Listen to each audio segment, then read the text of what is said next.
অপেক্ষাকে আমি আজও ছাড়তে পারিনি। হ্যাঁ, অপেক্ষার কথাই বলছি।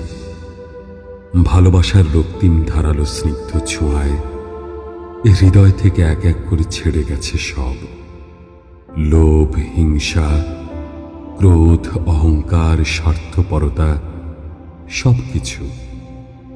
কিন্তু অপেক্ষা আমাকে আজও ছেড়ে যেতে পারেনি।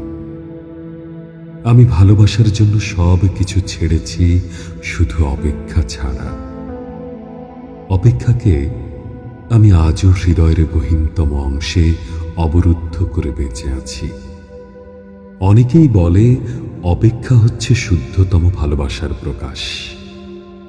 ভালোবাসতে সবাই পারে, কিন্তু সবাই প্রিয়তমার জন্য অপেক্ষা করতে পারে না। আসলেই কি তাই? জানি না তো, হবে হয়তো। তবে অপেক্ষার কাছে আমি অনেক ঋণী।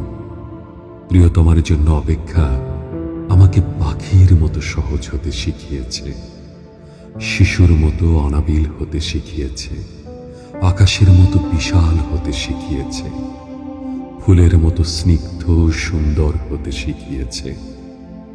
অপেক্ষা আমাকে সাগরের নীল জলরাশির মতো গভীর হতে শিখিয়েছে, প্রকৃতির মতো স্বচ্ছ হতে শিখিয়েছে, সোনালী সন্ধ্যার মায়াবী মৌনতার মতো নিবিড় হতে শিখিয়েছে।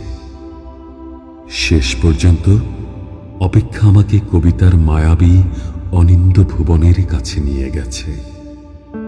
হৃদয়ের মধ্যে প্রতি মুহূর্তে অপেক্ষাকে পুষে রাখা কি কঠিন, অথচ আমি সেই কাজটিই করে যাচ্ছি প্রতি মুহূর্তে, কি নিদারুণ আনন্দের সাথে।